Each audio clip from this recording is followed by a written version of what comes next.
Oi, gente, tudo bem? É, já terminamos então a questão dos assuntos referentes à primeira avaliação. Então, a partir de agora, vamos ver os assuntos referentes à segunda avaliação. Lembrando que, por conta da permanência da pandemia e seguindo as orientações dos decretos estaduais e municipais e também da OMS, então vamos ainda manter a questão do isolamento social e nesse caso estaremos vendo os assuntos ainda nesta modalidade, tá? Na questão das teleaulas, em que elas ficarão disponíveis nas plataformas e ao fim de cada assunto terá alguns exercícios que posteriormente serão corrigidos com ou transmissão ao vivo ou disponíveis as correções na plataforma da Examais. Tá? Então, o primeiro assunto que eu preciso ver com vocês é a questão do exame de urina. Alguns alunos já viram ser realizado isso no laboratório, no LAC Examais. Acredito que alguns alunos do professor César, né? Eu acredito que ele já estava iniciando, antes de as aulas ficarem suspensas por conta da pandemia, eu acredito que ele já estava iniciando, começando a falar a questão dos exames de urina, dos exames de parasitologia, como é que eram realizados e tudo mais. Então, aqui é para fazer um apanhado geral do que a gente realiza desse tipo de exame no laboratório, para vocês entenderem qual a importância da gente estar realizando esse tipo de exame. Tá, então, em primeiro lugar, primeiro, nós precisamos observar que na requisição em que o médico ele solicita esse tipo de exame, ele pode ter diferentes tipos de denominações. Então, tem médico que utiliza a denominação de urina 1, urina tipo 1, urina rotina, ou até mesmo EAS, que EAS são os elementos anormais do sedimento. Então, todas essas denominações, elas querem dizer a mesma coisa. Elas querem dizer que você vai realizar exame na urina daquele paciente. E aí, o setor que fica responsável por esse tipo de análise é o que a gente chama de uroanálise ou urinálise. Tá? Então, depende muito de laboratório para laboratório, de como ele vai determinar esse setor que vai ser específico para esse tipo de análise. E claro que a gente precisa observar alguns detalhes, algumas especificações importantes para manter justamente a qualidade do exame que está sendo realizado. Então, antes de mais nada, antes de iniciar essa análise em si, o que nós precisamos observar ou o que nós precisamos passar de informação? A gente precisa preparar o paciente. E quem geralmente faz esse preparo do paciente, como ele vai no laboratório, é a questão da recepção. Então, a recepção do laboratório, ela tem que estar muito bem treinada para poder passar essa informação da forma mais correta, coerente, clara possível para esse paciente, para não ter justamente problemas após esse tipo de coleta. Após essa coleta que eu estou me referindo, é a questão da análise dessa amostra.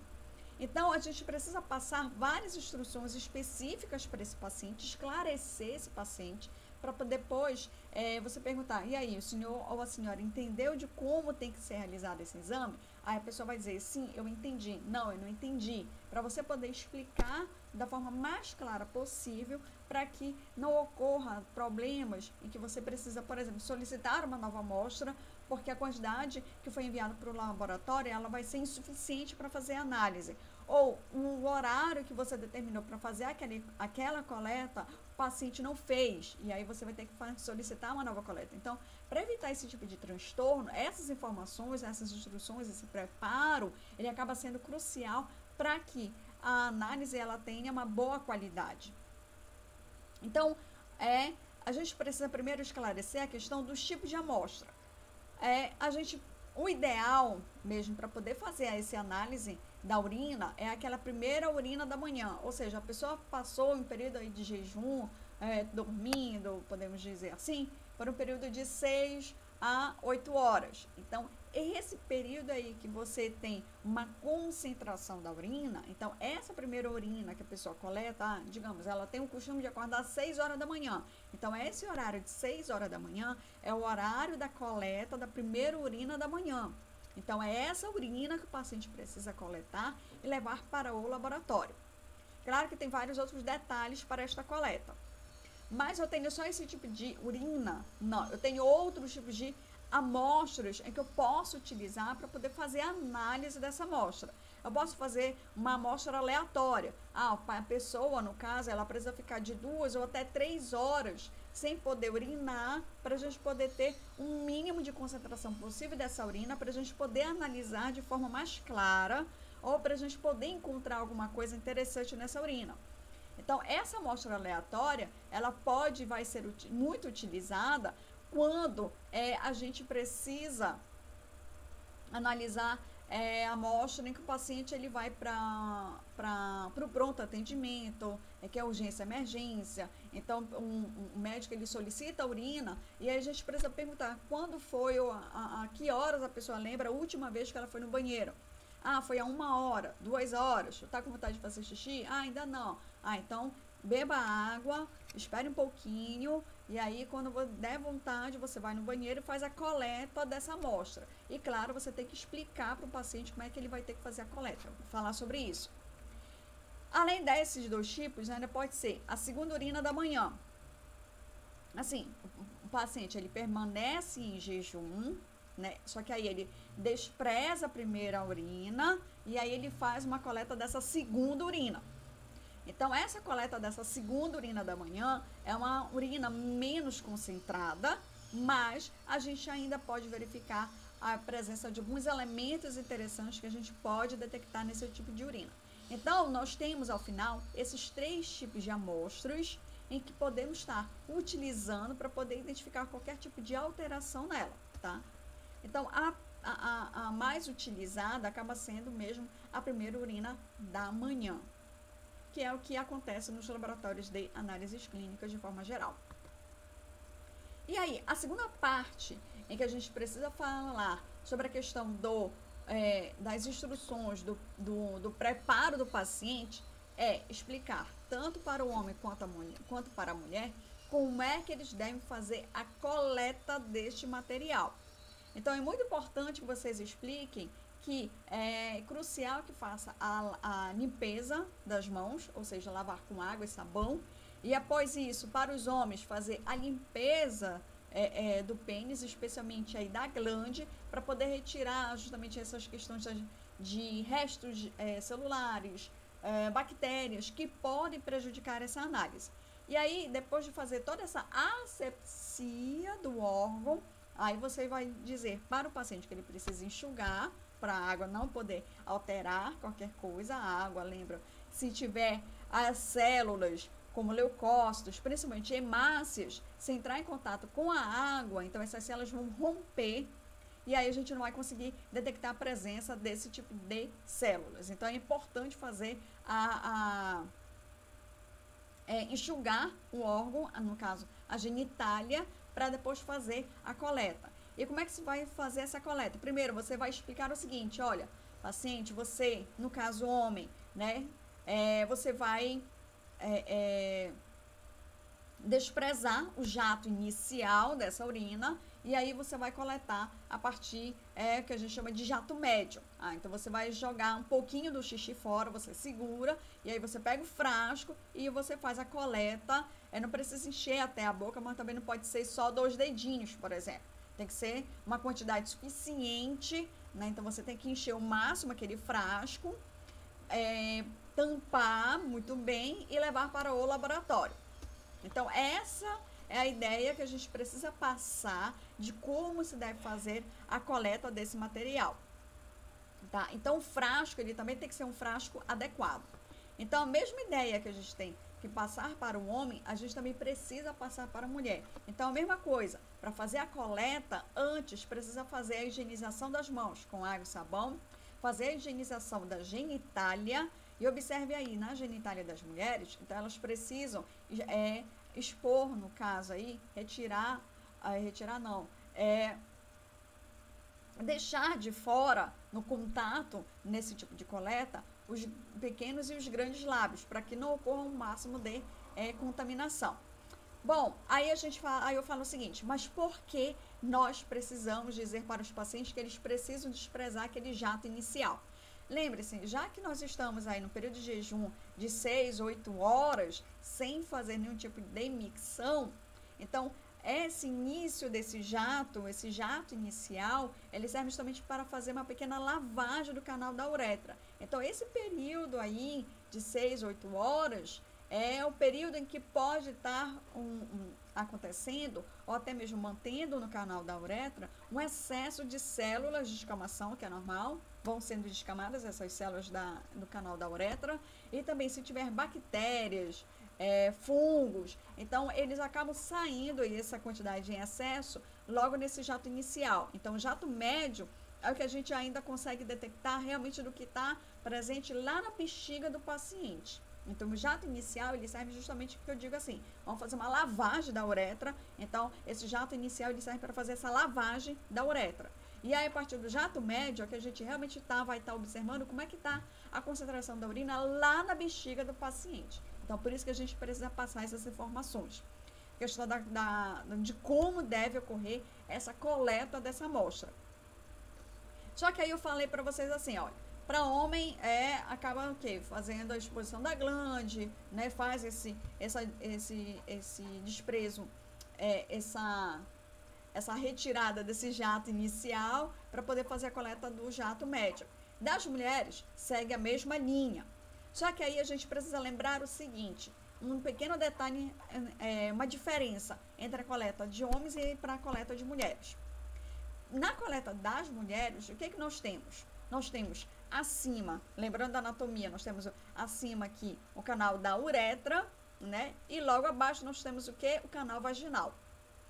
No momento da coleta desse material, por mais que a gente explique que precisa afastar os pequenos lábios, né? Para a gente poder fazer uma coleta mais acessível e asséptica possível, mesmo assim, por conta da proximidade desses dois canais, ocorre uma pequena contaminação de células vaginais por conta dessa proximidade aí anatômica. Então, ocorre sim, nas mulheres, uma pequena contaminação da presença dessas células escamosas no canal vaginal. Que isso a gente acaba observando na análise do sedimento da amostra. Eu vou falar também sobre ele. Tá? Então, é muito importante esclarecer para os pacientes a questão de como eles devem fazer esse tipo de coleta. Que isso acaba tendo um grande sucesso na hora que vamos realizar esse tipo de exame. E aí o frasco, como é que deve ser esse frasco? Deixa eu voltar aqui. Bom, o frasco tem que ser aquele frasco de boca larga, né, estéril, que o laboratório ele disponibiliza, ou você compra isso nas farmácias, que é justamente adequado para fazer esse tipo de coleta. Não é possível e não se pode aceitar a amostra de urina ser coletada em outros tipos de frascos. Por exemplo, a pessoa tem mania de, então vamos coletar em frasco de xarope, vamos fazer que era o que acontecia antigamente, né? Não tinha esses frascos. Então, se utilizava frascos de vidro, geralmente de xarope, em que a pessoa fazia, jogava, lavava muito bem, jogava até água quente para tirar o cheiro, então alguma coisa do xarope, e aí se colocava a amostra de urina nesses frascos de vidro, de xarope, e levava para o laboratório. Qual era o grande problema em relação a esse tipo de coleta, que a gente chama de coleta inadequada? É que a maioria dos xaropes, eles contêm o quê? Glicose. E aí, quando a gente fazia o exame dessas amostras, elas davam glicose positiva. Mas aí a gente ficava na dúvida, essa glicose, será que por conta do frasco, que foi inadequado para o transporte da amostra? Ou será que essa glicose é por conta que o paciente realmente ele tem glicose na urina, ele está apresentando o que a gente chama de glicosúria. Então, não dá para saber. Então, o ideal mesmo é que a gente faça e esclareça para os pacientes a questão do frasco, que tem que ser esse frasco de boca larga, estéril, que é o apropriado para fazer a coleta. Ah, se no laboratório apareceu esse outro tipo de frasco, que a gente chama de frascos inadequados, o que é que se deve fazer? Descartar o material e solicitar uma nova amostra. É isso que a gente sempre tem que fazer, tá? Recebi uma amostra no frasco inadequado, não dá para analisar, porque tudo ali pode estar algo que vai dar alguma informação alterada e aí você não vai ter confiança para poder liberar esse resultado. Então, o ideal é sempre fazer a coleta nesses frascos de boca larga. E aí, o paciente fez a coleta. Outro dado muito importante que você precisa passar como informação para esses pacientes é a questão do tempo, tá? Então, o tempo em que fez a coleta até levar para o laboratório não pode ser, eu fiz a coleta às 6 da manhã, que não for quase 10 horas da manhã, eu vou deixar lá no laboratório. Não vai dar certo, porque passou muito tempo. Então, de 6 até 10 horas da manhã, você passou o quê? Quase 4 horas essa amostra. Esse período aí de 4 horas, se tinha alguma coisa, por exemplo, a presença de bactérias ou células de escamação em grande quantidade, elas podem se deteriorar com o tempo. Até mesmo se tiver presença de algumas substâncias importantes, por exemplo, a presença de bilirrubina, se ela for essa amostra, esse frasco, ser deixado, por exemplo, na presença do sol, então a bilirrubina na presença do sol, ela se transforma em biliverdina. Então, em vez de você observar uma urina de um tom muito amarelado, ou alaranjado, ou bem mais escuro, marrom, você vai ver uma urina já meio esverdeada. Por quê? Você não vai mais encontrar bilirrubina, e sim você vai encontrar biliverdina. Então, o tempo aí crucial entre a coleta e para levar para o laboratório, o tempo aí é de 2 horas. Se o paciente coletou 6 horas da manhã, 8 horas, impreterivelmente, ele precisa deixar lá na recepção do laboratório, que aí na recepção do laboratório, ou ele vai colocar na geladeira, ou o laboratório vai utilizar algum tipo de conservante para que não ocorra alteração dessas estruturas importantes que a gente precisa observar, para poder manter essa amostra viável por muito mais tempo. Mas aí é preciso explicar que o tempo é esse, 2 horas, tá? Tem laboratório que ele realmente pergunta, que hora você fez a coleta dessa urina? Aí a pessoa olhou, fiz coleta 9 horas da manhã. Aí a pessoa olhou pro reloginho, ok, vai dar 10 horas? Ok, tá dentro do prazo. Não, eu coletei, sei lá, 6h30 da manhã e vai dar 10 horas. O laboratório vai recusar, a recepção no caso. Olha, passou muito tempo, não vai dar para o laboratório analisar.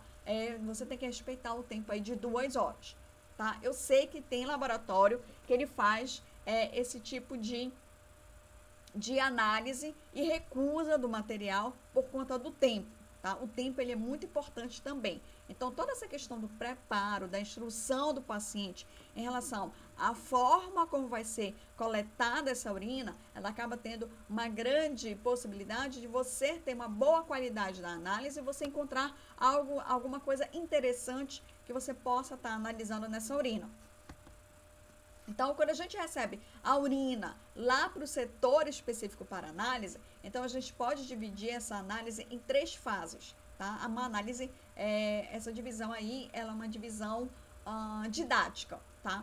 Então, a gente tem a análise física, em que eu vou estar observando cor e aspecto dessa urina, vou falar sobre ela. A análise bioquímica, em que eu vou utilizar uma fita reagente para poder avaliar vários aspectos bioquímicos presentes nessa urina, como presença de glicose, presença de nitrito, bilirrubina, corpos cetônicos, presença de hemoglobina, leucócitos. Então, cada uma dessas pontos específicos na análise bioquímica, então ela vai dar informações muito específicas e importantes para essa análise. E aí a gente finaliza a análise com o que a gente chama de sedimentoscopia ou análise do sedimento, em que eu preciso fazer uma rotação dessa amostra dessa urina, que caso tenha alguma coisa nela, ela vai ficar no fundo do frasco. E aí no fundo desse frasco, eu vou analisar na lâmina, ou seja, no microscópio, a presença de vários tipos de elementos. Quais vão ser esses elementos? Presença de células de escamação, a gente tem células de escamação na urina, a gente pode e vai encontrar leucócitos específicos, esses leucócitos que a gente encontra na amostra da urina, eles são leucócitos normais. Então, lembre-se que no processo de formação da urina, então a gente tem o que? A filtração do sangue. E nesse processo de filtração do sangue, vai ocorrer, que eu posso dizer assim, o escapamento, né, de algumas células morfonucleares, que aí são os monócitos, e também, maioria aí são os neutrófilos. Então, esses leucócitos, eles vão formar, vão compor a urina, e aí eu vou observar a presença dessas células. Também posso encontrar, vez ou outra, presença também de hemácias. E se tiver alguma outra coisa nessa urina, presença de bactérias, leveduras, até outros tipos de contaminantes, então tudo isso eu vou analisar através dessa última fase, que é justamente a análise microscópica dessa urina, que vai ser justamente a formação desse sedimento. Então, essa é a divisão didática, tá, em relação à análise da urina. Então, a primeira parte da análise é o que eu chamo de análise da cor e do aspecto. Na cor, então, eu posso encontrar diferentes tipos de cores nessa urina. E aqui, bom, nessa parte da cor, tem vários laboratórios que eles não estão mais utilizando ou colocando até mesmo na ficha do paciente a cor, porque a cor ela acaba sendo algo muito subjetiva. Então, o que eu posso identificar? Eu estou identificando como amarelo citrino, por exemplo. Amarelo citrino, a gente chama de amarelo citrino, é um amarelo da cor normal de uma urina, da pessoa que está bebendo uma quantidade normal de água. Que quantidade normal de água é essa? Não sei, pode ser 2 litros de água, mas essa quantidade de água, ela depende muito de pessoa para pessoa, ou seja, depende da fisiologia desta pessoa, das atividades que ela está exercendo, se ela está bebendo muita água, se ela está num ambiente de clima mais quente ou num ambiente de clima mais frio. Então, tudo isso, esses fatores externos, eles vão influenciar diretamente na quantidade de gestão de água. E essa quantidade de gestão de água, ela também vai influenciar diretamente na cor da urina. Então, aqui eu coloquei amarelo claro ou incolor. Dependendo desse amarelo claro, se for um amarelo muito clarinho, ou então praticamente incolor, você não está vendo cor nenhuma, então isso pode ser indicativo de que o paciente ele pode estar bebendo muita água. E ele, por ele estar bebendo muita água, então a cor da urina ela vai diluindo cada vez mais. E aí a gente precisa observar uma outra coisa. Tem paciente que ele olha assim, eu preciso entregar a urina, eu esqueci de fazer a coleta. Já sei, eu vou colocar água no lugar da urina. Aí você deve estar pensando, não é possível o paciente fazer isso. Tem paciente que faz sim. E aí, você precisa fazer uma outra análise, que é quando eu chegar na análise bioquímica, tem como a gente saber naquela urina, que ela está muito clarinha, incolor, para saber se realmente é água ou se é a urina que está presente ali. Tá? Tem como a gente investigar e descobrir esse detalhe. E aí, como eu falei, dependendo da quantidade de gestão de água, então, se a pessoa ela não tem o costume de beber muita água, então a urina ela vai ficando cada vez mais concentrada. Então, o aumento da concentração da urina, ela também vai prejudicar diretamente na cor dela. Então, quando a gente observa um amarelo muito escuro ou uma urina mais alaranjada, pode ser que o paciente não está bebendo água suficiente. E essa quantidade de água aí vai influenciar diretamente nessa cor. Não sei se vocês já repararam, mas quando vocês estão aí na faculdade, com aula e tudo mais, e vocês não bebem quase água, ou vocês demoram para ir no banheiro, vocês já observaram como é que está a cor da urina de vocês? Se vocês observarem que a cor da urina ela está ficando muito alaranjada, opa, esse é um sinal de que você não está bebendo água suficiente. É importante você beber mais água. Mas em outros casos, do tipo, não, o paciente ele está bebendo água na quantidade suficiente para o organismo dele, de acordo com a fisiologia desse paciente. Então, porque a urina, por exemplo, ela está apresentando uma cor, um amarelo escuro, um castanho ou alaranjado. Pode ser presença, por exemplo, de bilirrubina. Presença de bilirrubina, ela pode deixar a cor dessa urina bem mais escura, bem mais alaranjada. Em alguns casos, a quantidade de bilirrubina está tão alta na urina do paciente que ela tem a cor espécie Coca-Cola, que a gente chama. E aí, quando a gente vai analisar a bioquímica da urina, a gente verifica a presença justamente de bilirrubina.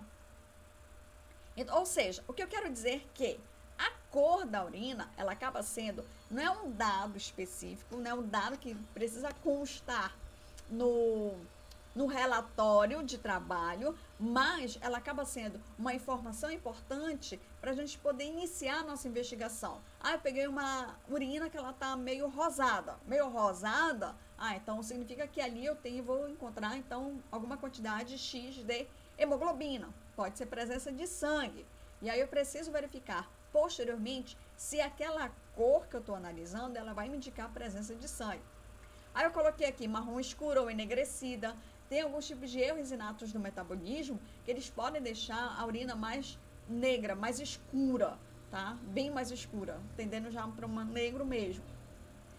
Azulada ou esverdeada, isso aqui depende muito. Tem medicamentos e pessoas que têm o costume de comer comidas com muito corante, e isso acaba influenciando diretamente na cor da urina, tá? Então, tem alguns tipos de medicamentos que eles vão influenciar diretamente na cor da urina. Detalhe, para a urina esverdeada, além de eu pensar em medicamento, corante alimentício, eu também tenho que pensar em infecção por Pseudomonas aeruginosa. A Pseudomonas presente na urina, além de ser uma bactéria multiresistente, ela ainda tem essa característica de deixar a urina mais esverdeada do que o normal. Então, eu também posso desconfiar por esse tipo de infecção.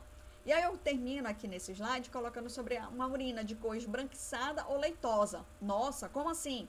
Bom, dependendo do que tem aí nessa cor, cor esbranquiçada ou leitosa, significa que nessa urina você vai encontrar algum tipo de elemento em grande quantidade. Por exemplo, presença de muco, a gente encontra muco na urina, presença de células de escamação em grande quantidade, bactérias, cilindros, presença de cristais, presença de leucócitos em grande quantidade. Então, esses outros elementos, eles acabam alterando essa urina, essa cor, que ela tende a ficar meio esbranquiçada, meio leitosa. E aí eu só vou ter uma ideia do que é esse esbranquiçado, do que é esse leitoso que eu estou observando na cor da urina, quando eu fizer a análise do sedimento, ou seja, a análise microscópica dessa urina. Então, aqui é só para vocês observarem que, de acordo com a urina, então a gente tem essa variação de cor, e essa variação de cor, ela acaba sendo um objeto importante que ela vai nos direcionar qual é o tipo de análise que eu vou conseguir detectar. Eu estou vendo uma urina mais azulada, então eu posso desconfiar em medicamento. Será que no momento da coleta desse material, ou no momento que o paciente foi deixar o material lá na recepção, ele falou algum tipo de medicamento que ele está tomando, que isso pode estar prejudicando a alteração dessa cor, ou alguma outra coisa, alguma outra informação? Então, até mesmo para a análise da urina, as informações que a gente consegue na fase pré-analítica, né, quais são os medicamentos, porque ele está indo para o laboratório, qual é a suspeita clínica. Então, essas informações, ela acaba sendo também importantes quando a gente pega uma urina que ela tem uma cor diferente. Então, o paciente que ele está hospitalizado, por exemplo, boa parte desses pacientes, por conta do excesso de medicamentos, eles também têm alteração da urina. E, geralmente, a urina ela fica de cor meio esverdeada. Então, essas cores, elas acabam sendo importantes para a gente poder iniciar a nossa investigação. Tá? Então, eu tenho essa variação de cores, que elas acabam sendo importantes nesse início de investigação. Aí, aqui, é só para observar o seguinte, algumas cores importantes e o que ela pode estar relacionada, tá? Então, aqui, por exemplo, a vermelha. Então, se eu peguei uma urina que ela está numa cor meio avermelhada, ou tendendo para avermelhada, então eu posso pensar na presença de eritrócitos, hemoglobina, até mioglobina, ou outros tipos de medicamentos que podem alterar essa cor. Então, observe que a cor, ela pode estar relacionada com alguns tipos de medicamentos, cores, que aí a gente precisa observar essa cor que vai dar esse norte aí dessa investigação que a gente precisa realizar, tá? Segunda parte da análise física da urina é o aspecto. Então, o que a gente considera de aspecto normal é você observar que ela está uma urina clara, ela está uma urina transparente, ela está uma urina límpida. E aí, algum tipo de anormalidade fora dessa característica, desse aspecto da urina, então isso pode me dizer alguma coisa. Então, a gente pode colocar ligeiramente turvo, turvo ou opaco. Esse aspecto também, ele pode ficar fora do relatório de trabalho, tá? Mas ele acaba sendo também um outro ponto importante para a gente poder pensar nesses outros fatores. Será que esse tipo de anormalidade que estou observando na urina, será que é excesso de cristal, excesso de células de escamação, leucócitos, né? Algum tipo de outro tipo de interferente que pode estar presente ali na amostra. Então, eu não sei o que é, mas eu sei que tem esse tipo de turbidez na amostra e eu preciso analisar na microscopia o que significa essa turbidez. E aí, quando eu termino essa primeira fase da análise, eu entro já na segunda fase, que é a análise bioquímica da urina. Então, aqui na análise bioquímica, o que a gente vai fazer exatamente? Vamos fingir aqui, pegando meu lapisinho, tá? Então, vamos fingir o seguinte, que eu preciso, na verdade, é uma fita em que ela vai ter várias almofadinhas, tá? Em que essas almofadinhas eu vou estar analisando o que elas vão me indicar de cores diferentes. Então, essas almofadas, elas vão entrar em contato com a urina, então ela vai mudar de cor, e essa mudança de cor, ela vai me indicar se aquela mudança de cor é uma mudança indicativa de que a urina está normal ou é indicativa de algum tipo de patologia. Tá? Então, essa análise bioquímica, ela pode ser simples, ou seja, um único parâmetro, que a gente utiliza muito, por exemplo, para análise de pH, ou uma fita reagente múltipla, ou de multiparâmetro, que eu preciso analisar várias coisinhas ao mesmo tempo. O que eu quero dizer é isso aqui. Então, aqui nós temos uma fita simples, que aí a gente só analisa o pH. Então, imagine, eu vou pegar para cada análise uma fita simples, não vou terminar nunca a análise bioquímica. Então, a gente utiliza para análise bioquímica da urina uma fita multiparâmetro. Nessa fita multiparâmetro, observem aqui o que eu preciso analisar. Então, aqui, observem que eu tenho um dado, né, que ele está falando aqui, padrão. Tá? Então, este padrão aqui é o que, teoricamente, a gente precisa encontrar nas urinas que não apresentam nenhum tipo de alteração. Então, você mergulhou a sua fita reagente lá na urina do paciente, retirou o excesso, e aí você vai comparar a cor que está apresentando na fita da amostra do paciente com este aqui que a gente considera padrão.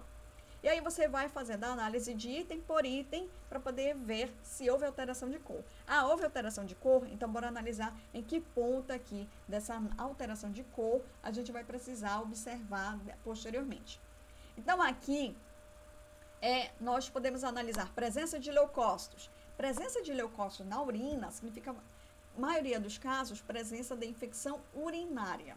Tá? Então, essa infecção urinária, então, teoricamente, a gente vai encontrar um outro leucócito. Então, aqui a gente vai analisar de uma forma negativa no padrão.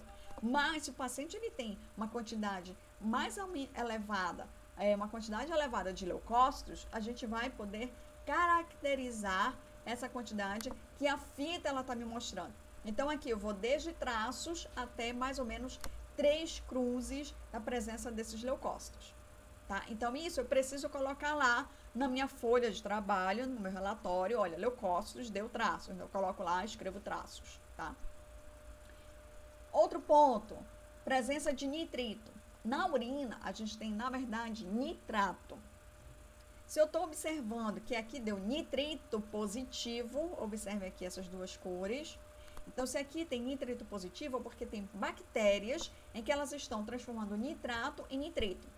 Boa parte dessas bactérias aí são bactérias gram-negativas, tá? Tem uma ou outra bactérias gram-positivas que podem fazer isso, mas boa parte são bactérias gram-negativas que fazem essa transformação de nitrato para nitrito. Então, presença aí de nitrito positivo já é indicativo de infecção urinária, presença de bactérias.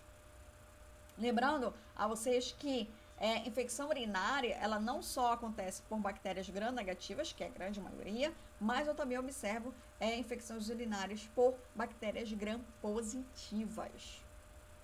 Tá? Então, eu preciso observar se tem, por exemplo, só deu leucócito, mas não deu nitrito. Ainda é sugestivo de infecção urinária. Vamos lá, outro ponto, urobilinogênio. Urobilinogênio, a gente não coloca negativo, tá? Na verdade, o urobilinogênio, a gente está excretando esse urobilinogênio, só que a quantidade que ele é excretado é extremamente pequena. Então, aqui na fita reagente, nós não vamos colocar urobilinogênio positivo. Porém, em alguns casos, ele pode dar um resultado positivo. Que casos são esses? O paciente faz uso de antibióticos ou de medicamentos de uso prolongado, em que acaba aumentando a excreção do urobilinogênio, tá? Então, alguns tipos de alterações, geralmente, esses antibióticos de amplo espectro, e que permanece, tem um tempo aí muito maior, que é prescrito pelo médico, geralmente antibióticos são 7 dias, a pessoa está tomando 14 dias, 20 dias, 30 dias. Então, nesses casos, então nós vamos observar a presença de urobilinogênio. Outro dado, proteína. Proteínas aqui, eu vou, na verdade, na fita reagente, observar um tipo de proteína, que é a albumina.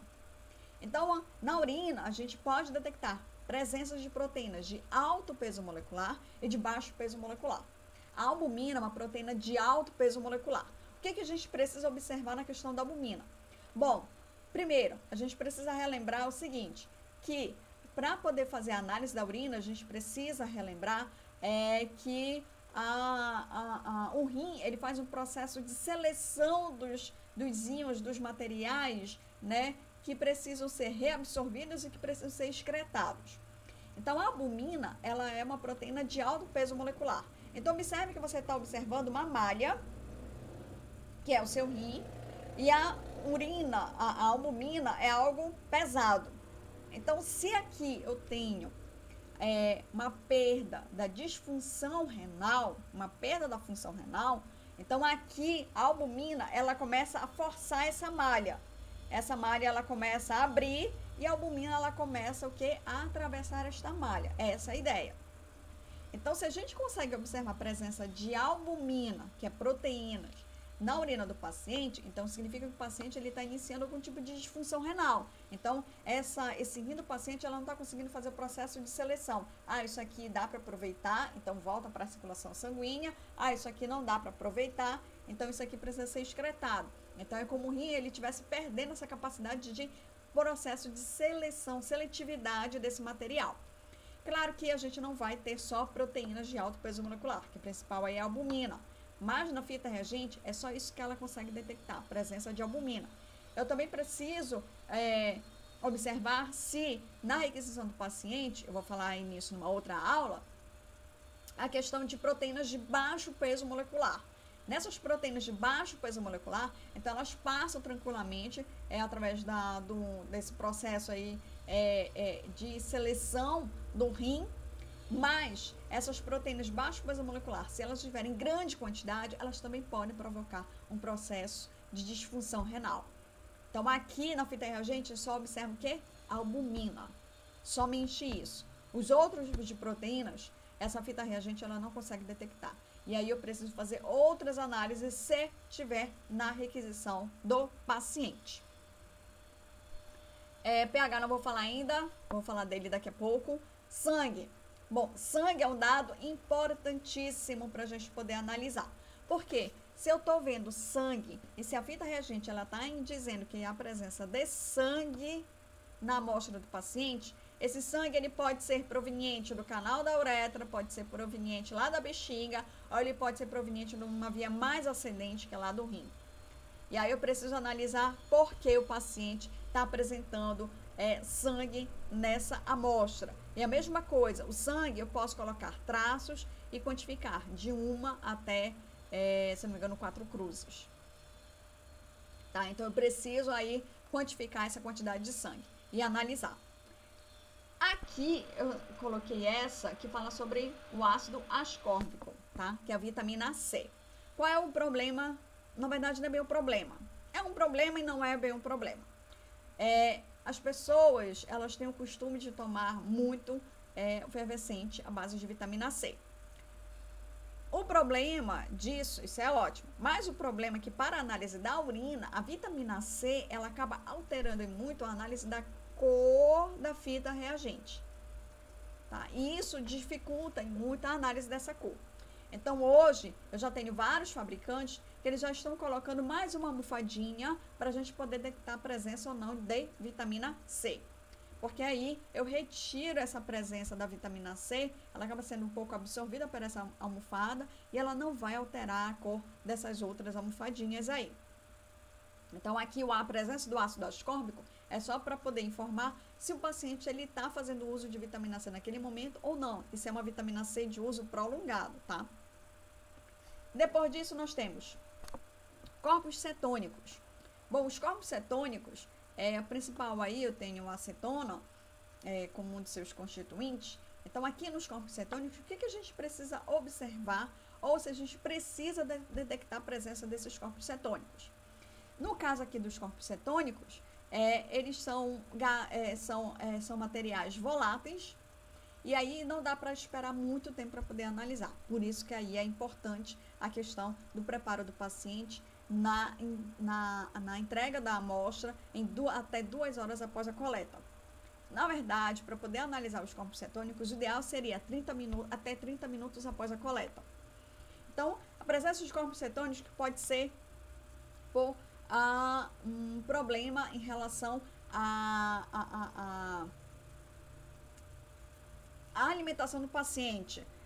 Por exemplo, inanição, o paciente ele não está ingerindo nenhum tipo de alimento. Então, como ele está produzindo energia, ele está produzindo energia através da quebra de gordura. Então, a quebra da gordura é uma quebra para a produção de energia, ela é ineficaz porque ela acaba produzindo uma grande quantidade desses corpos cetônicos. Então, paciente com glicose alta, paciente diabético descompensado, paciente internado, que ele está no processo de inanição, ele não está comendo, então eu preciso analisar se tem ou não presença desses corpos cetônicos, tá? E aí vem bilirrubina, que a bilirrubina é indicativo de disfunção hepática, e aí eu posso ter N causas para a presença dessa bilirrubina na urina. Podemos citar aqui a questão das hepatites, hepatite A e hepatite B, principalmente, na verdade, a hepatite A, que a gente vai encontrar uma grande quantidade de bilirrubina, e aí eu tenho a glicose, que a glicose também está relacionada com uma disfunção, né, uma disfunção metabólica, e aí, na parte da glicose, a gente vai poder observar a presença aí dessa glicose a nível urinário. Detalhe, essa glicose a nível urinário tem uma grande questão. A gente só vai detectar a presença de glicose na urina se ela tiver a nível plasmático, ou seja, se eu fizer a bioquímica desta urina, se ela tiver acima de 160 miligramas por decilitro. Por quê? Até 140, no máximo até 160 miligramas a nível plasmático, o rim ele ainda consegue reabsorver esta glicose. Acima disso, ele não consegue reabsorver. O que eu quero dizer? O paciente ele está com glicose, deixa eu ver, deixa eu chutar aqui, 220 miligramas por decilitro. Esse 220 está acima do limiar, que é a capacidade desse rim conseguir reabsorver essa glicose, que é até 160. E aí, ela consegue reabsorver? Sim, até 160.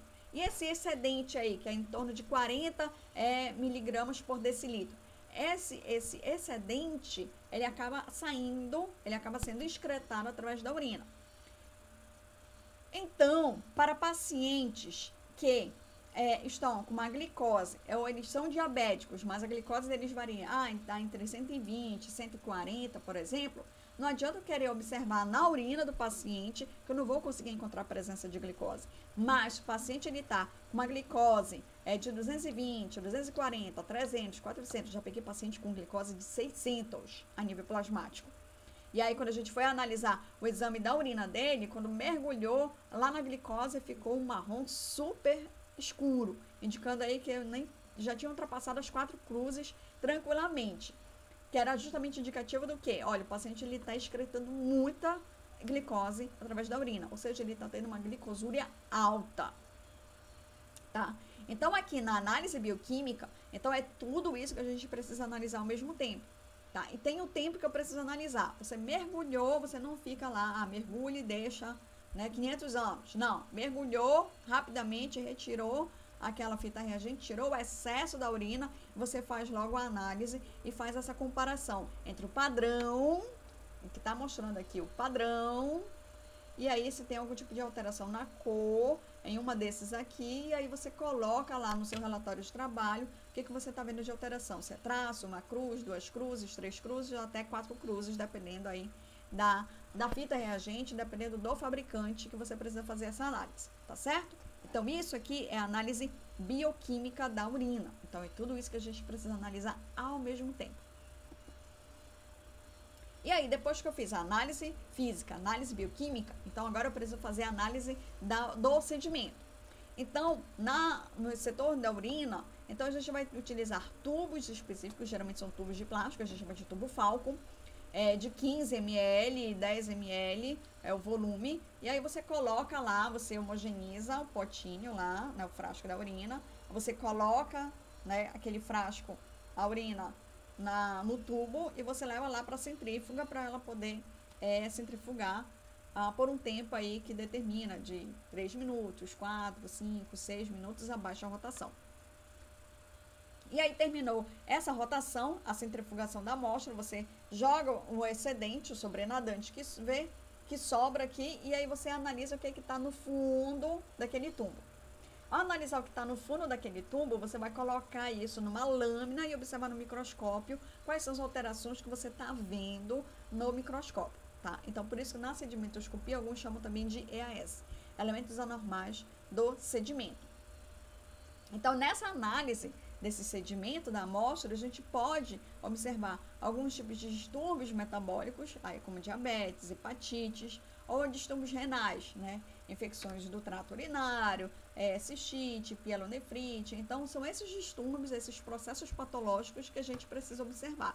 Ah, mas você sempre encontrar esses processos patológicos? Não, eu posso encontrar pessoas com a urina totalmente normal, tá? Mas é importante frisar que para a análise da urina, você precisa fazer todos esses passo a passo, todas essas análises, todas essas fases, para você ter certeza de que tudo que você já observou até o momento é o que você vai encontrar nessa fase final, para você poder fazer o seu relatório, finalizar seu relatório e liberar o resultado desse paciente. Então, dentro desses métodos ou dentro do que a gente precisa observar no sedimento da urina, então tem as células epiteliais de escamação. Nós temos 3 tipos de células epiteliais, tá? Aí a primeira, células epiteliais escamosas, que é justamente do epitélio vaginal. Então, esse epitélio aqui, esse tipo de célula a gente só vai encontrar em mulheres, em homens a gente não encontra isso, pelo amor de Deus, tá? Então, esse tipo de célula, ela é bem específica, você bater o olho, você já consegue identificar a presença dessas células epiteliais, e é importante você observar a presença dessas células em amostra de urina na mulher, tá certo? Por quê? Porque em alguns casos, essas células em grande quantidade, elas podem ser até mesmo indicativas de algum tipo de infecção ou inflamação do canal vaginal. Pode ser indicativo, e a gente precisa colocar a presença dessas células epiteliais de escamação e até mesmo colocar uma observação, que você observou que tem essas células epiteliais escamosas em grande quantidade.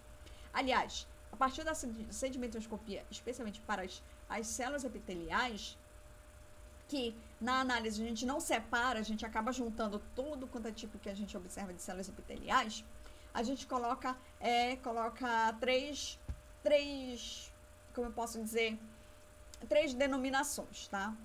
Ou a gente coloca células epiteliais raras, porque você analisa em torno de 10 campos, e você conta, só tem 3 células epiteliais nesse campo, tem 2 aqui, 2 campos não tem célula. Então, é uma quantidade rara que você analisa em 10 campos, que é o mínimo ideal para você poder analisar a sedimentoscopia, tá? A análise microscópica da urina. Depois, a gente pode colocar uma denominação de frequente, porque eu já vejo nesses 10 campos quantidades de células, estou vendo que tem uma quantidade X aqui, estou vendo que tem em torno de 10, 5, mas eu estou vendo que tem presença dessas células epiteliais nos 10 campos. Então, aqui eu coloco como frequente.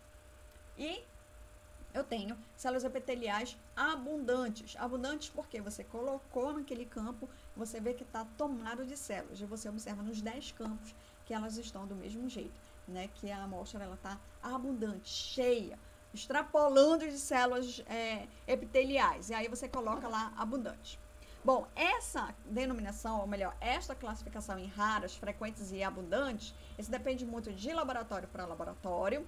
Então, cada laboratório, ele vai conseguir te determinar o seguinte, olha, até 5 a gente considera normal por campo, entre 6 a 15 por campo a gente considera frequentes e acima de 15 por campo você diz que é abundante. Então, cada laboratório ele vai determinar um padrão dele para poder fazer esse tipo de classificação.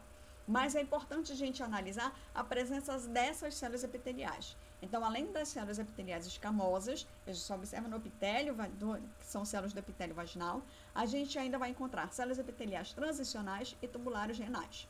Tá? Essas células transicionais é o que a gente muito observa, essas células que estão presentes lá na bexiga ou então na uretra. Essas células tubulares renais, elas também vão estar presentes na questão da bexiga. Então, essas outras células, é importante a gente observar se existem ou não essas células, porque às vezes elas podem até mesmo indicar o seguinte, olha, se eu estou vendo uma grande quantidade de células epiteliais transicionais, que elas estão mais ligadas à questão do uroepitélio, ou seja, entre a bexiga ou a uretra proximal, então significa que se está tendo essas células em grande quantidade, então elas têm algum tipo de significado clínico importante, em que o paciente ele pode estar tendo algum tipo de distúrbio renal que pode estar provocando a descamação em excesso dessas células.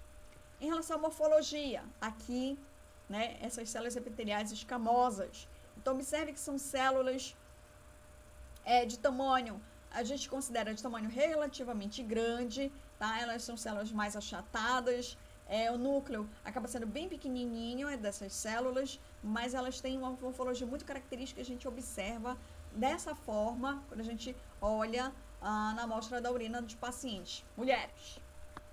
Mas a gente pode encontrar também esses outros dois tipos de células, as tubulares renais e as transicionais, tá? Então, observe que a transicional é uma célula redonda, só que ela é de tamanho grande, e o núcleo também redondo. E as tubulares renais também mantêm esse formatinho meio arredondado, só que elas são, comparado com a transicional, ela tem um tamanho bem menor. Então, são esses três tipos de células que a gente precisa observar na urina.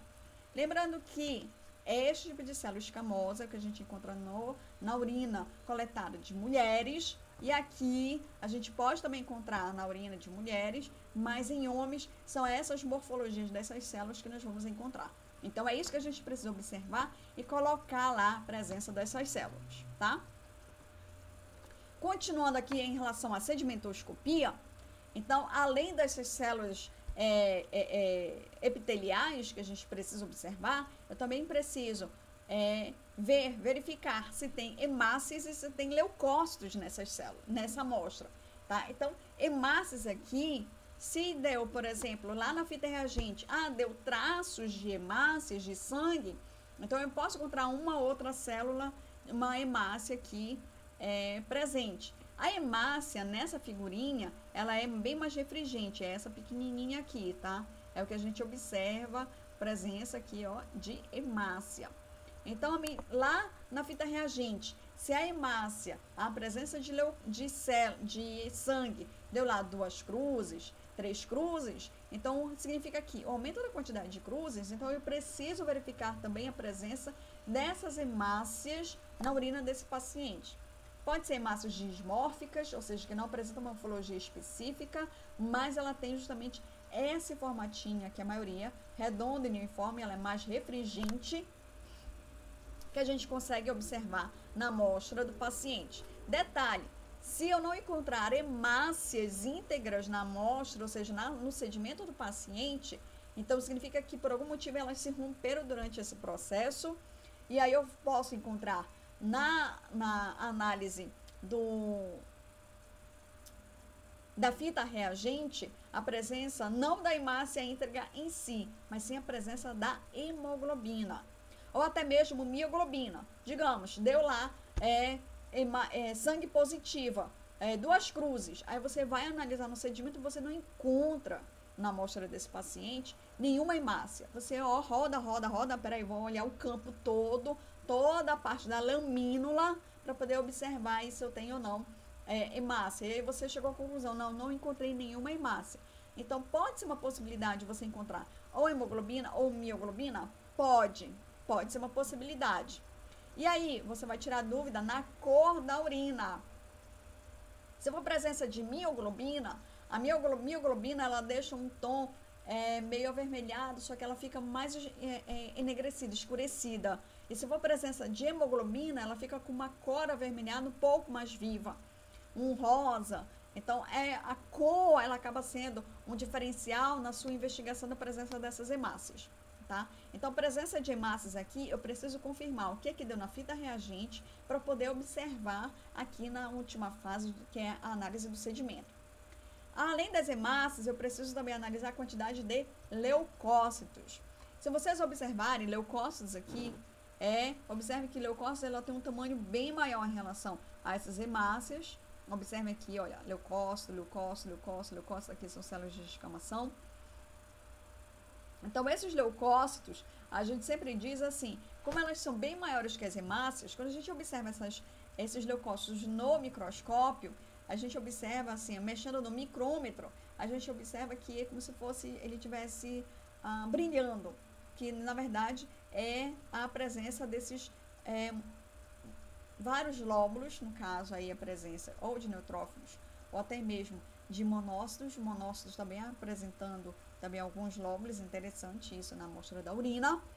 Então, quando a gente mexe no micrômetro, a gente observa justamente esses leucócitos, eles brilham um pouquinho ao observar justamente esses leucócitos na amostra da urina, que é algo que me diz a presença de leucócitos. E aí eu preciso observar a quantidade desses leucócitos em cada campo e também colocar lá, olha, eu estou observando em cada campo, só que aqui para hemácias e leucócitos eu não vou colocar raros, frequentes nem abundantes. Aqui eu preciso quantificar. E a mesma coisa, cada laboratório, ele vai determinar como é que você vai fazer esse tipo de quantificação. Tem laboratório que ele coloca o seguinte, até 5 hemácias ou até 5 leucócitos é considerado normal. E aí você viu lá, realmente para cada campo tinha 2, 3 leucócitos, uma hemácia, então a gente coloca ali que está normal. Acima disso, você vai colocar, por exemplo, no LAC, a gente sempre utiliza uma quantificação de 5 em 5.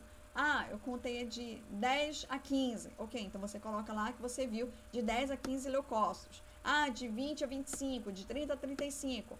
Aí até chegar a 50. Acima de 50 leucócitos por campo, você não vai ficar contando, olha, tem de 60 a 70, 100 leucócitos por campo. É inviável. Então, nesse caso, você coloca lá, você observou no campo e você viu que está tomada, tem mais de 50 leucócitos e está essa média em vários outros campos, então você acaba dizendo que ali é uma quantidade de leucócitos ou de hemácias abundante mesmo, porque não tem condição de você ficar contando 10 campos dessa mesma quantidade, tá bom?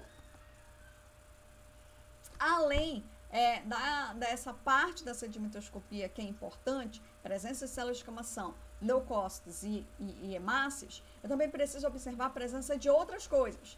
O que são essas outras coisas? Presença de cristal. Tá? Cristal, ele pode e vai deixar o aspecto da urina naquela turbidez que eu falei para vocês, ligeiramente turvo, opaco.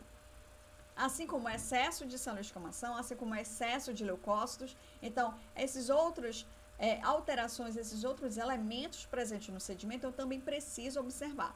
Então, aqui eu tenho elementos em relação a esses cristais. Então, eu tenho cristais que a gente chama, que caracteriza do metabolismo normal. Normal, assim, se a pessoa ela tem um excesso,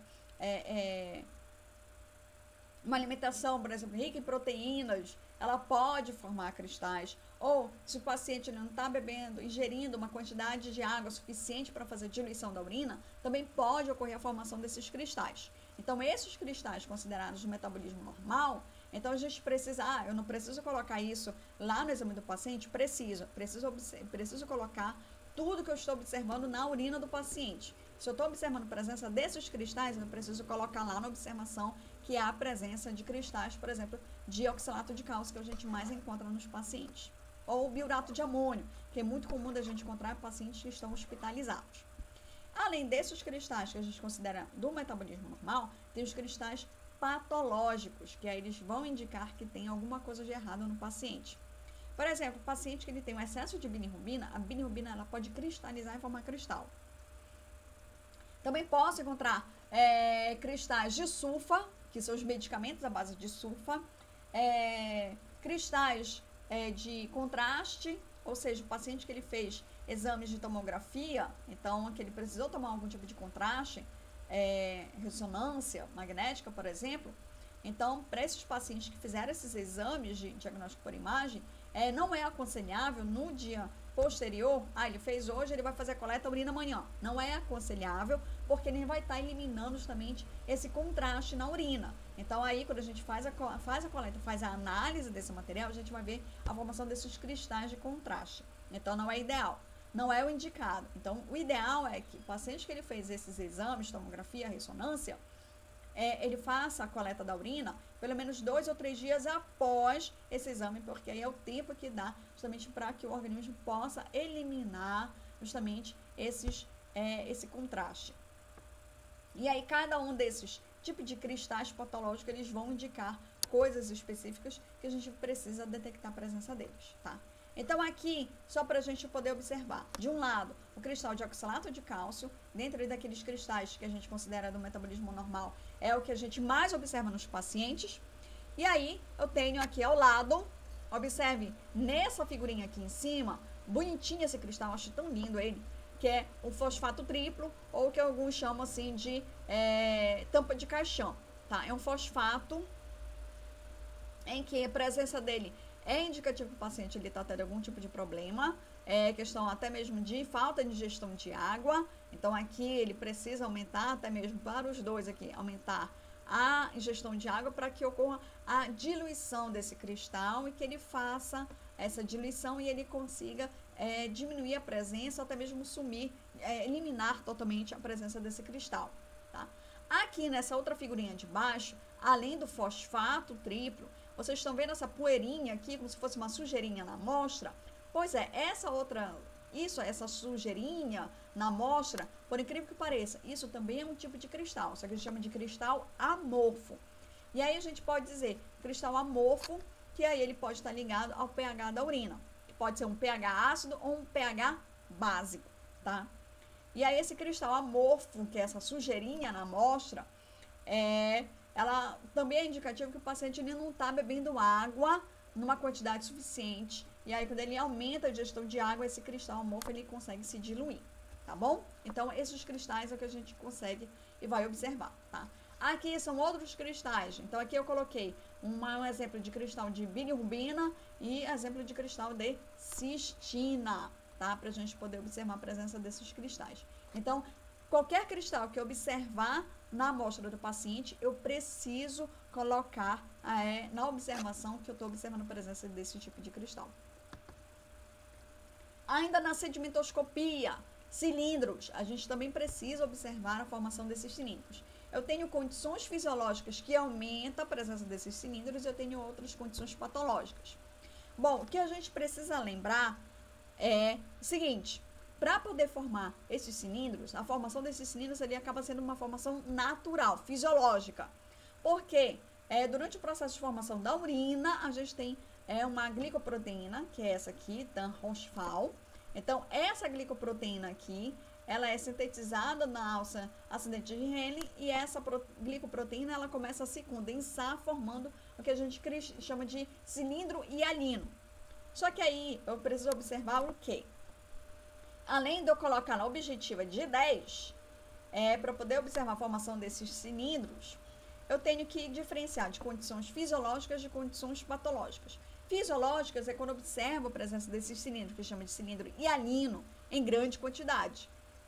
Paciente que fez exercício físico antes da coleta da urina, paciente que ficou febril, à noite ele decidiu fazer a coleta. Então, essas condições fisiológicas acabam influenciando diretamente no aumento da quantidade desse cilindro. Mas isso não quer dizer, aumenta a quantidade de cilindro, então significa que o paciente está tendo algum tipo de disfunção renal. Não é exatamente isso, tá? Mas está indicando que a gente precisa observar a presença desses cilindros aí em relação a essas condições fisiológicas e patológicas.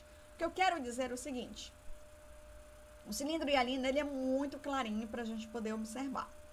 E aí, à medida que a gente vai observando uma alteração nesses cilindros, ou seja, aqui já é indicativo de algum tipo de condição patológica. Então, aqui, se eu tenho presença de hemácias, presença de leucócitos, eu estou observando que tem, junto com esse cilindro, grudado nele, células epiteliais, e aí ele está tendo alterações. Então, esses outros cilindros, que a gente chama de hemático, leucocitário, epitelial, granular e sério, então eles são indicativos de que o paciente está tendo algum tipo de problema renal. Os piores são o que a gente chama de cilindros granulares e sérios. Por quê? Esses dois últimos aí, eles já são indicativos que o paciente ele já tem totalmente um comprometimento muito alto em relação à função renal. Tá? Então, a presença desses cilindros é importante também eu colocar na análise do sedimento da urina. Então, aqui nesse quadro, é só para vocês olharem, lerem, né, a relação dos tipos desses cilindros com algum tipo de significado clínico. Ah, será que isso está relacionado com algum tipo de problema? Algum tipo de patologia? Então, aqui a gente precisa fazer esse tipo de correlação entre os tipos de cilindros e algum tipo de problema em relação à função renal. Além disso, a gente pode e vai encontrar outros elementos importantes. Bactérias, muco, fungos, aí principalmente eu preciso identificar se é leveduras ou pseudohifas, e eu preciso colocar, tá? Presença de espermatozoides, outros tipos de contaminantes. Então, esses outros tipos de contaminantes, eles acabam sendo importantes até mesmo para na hora da gente pedir uma segunda amostra para o paciente poder levar para o laboratório. Tá? Então, aqui nessa figurinha, é só para mostrar o seguinte. A número 1 aqui, a gente observa assim, olhando, a gente pensa assim, meu Deus, eu tô vendo cristal. Não é cristal, isso aqui é pó de luva. Amido.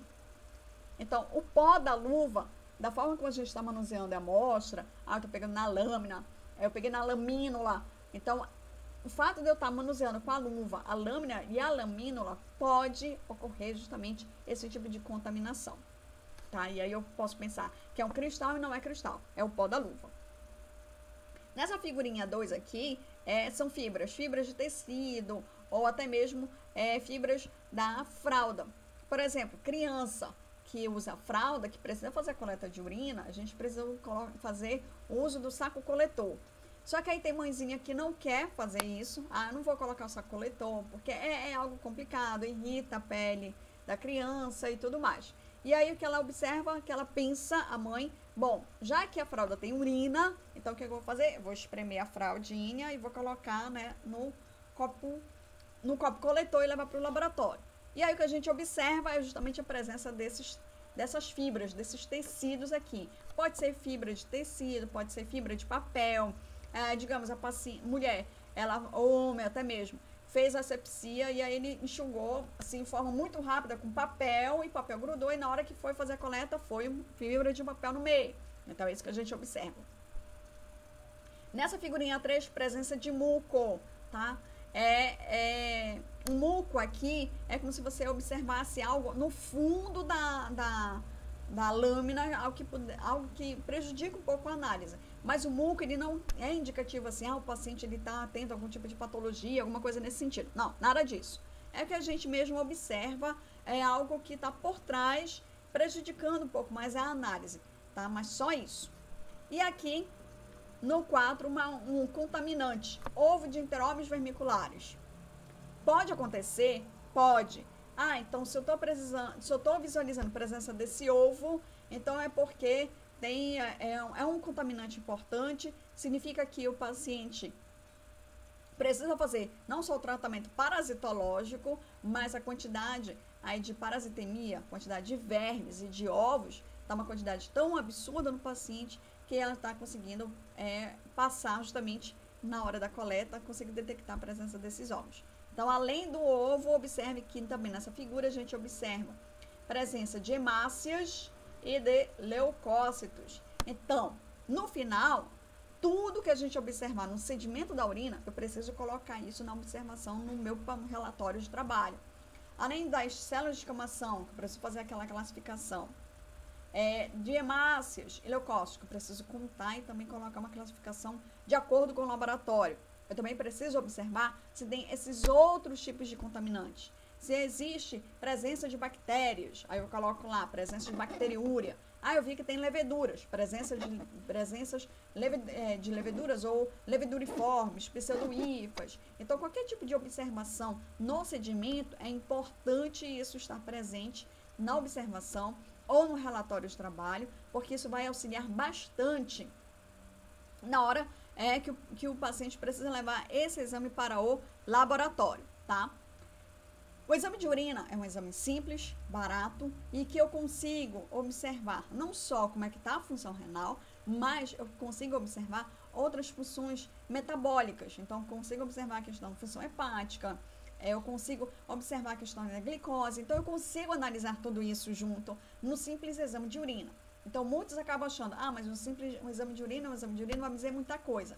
Pelo contrário, o exame de urina, ele me diz muito sobre o paciente, tá? Então, acaba sendo importante a gente analisar com muita calma, com todos esses passo a passos, para a gente poder ter uma confiabilidade nesse resultado e uma qualidade disso no laboratório. Tá? Então, tudo isso que eu falei está dentro desse e-book, tá? Realização de exame de urina, que eu vou disponibilizar isso aqui para vocês. Que tudo sobre exame de urina, não só exame de urina, mas urina de 24 horas, identificação de erros inatos do metabolismo, urocultura, a questão do preparo, a coleta. Então, todos esses detalhes vocês encontram nesse material aqui, que eu também vou disponibilizar para vocês. E aqui, para finalizar, né, uma frase positiva para esse momento tão eu não diria tão tenebroso, mas eu sei que muitos estão passando por problemas e aí eu preciso que vocês mantenham pelo menos um pouco a bola para cima, um astral positivo, apesar desses momentos, né, tenebrosos, de tempestade. Lembre-se, vocês são fortes, vocês vão conseguir, todos nós vamos conseguir passar por essa fase ruim e vamos deixar esses momentos tristes, tenebrosos, de tempestade para trás, servindo como lição. É isso, gente. Até a próxima.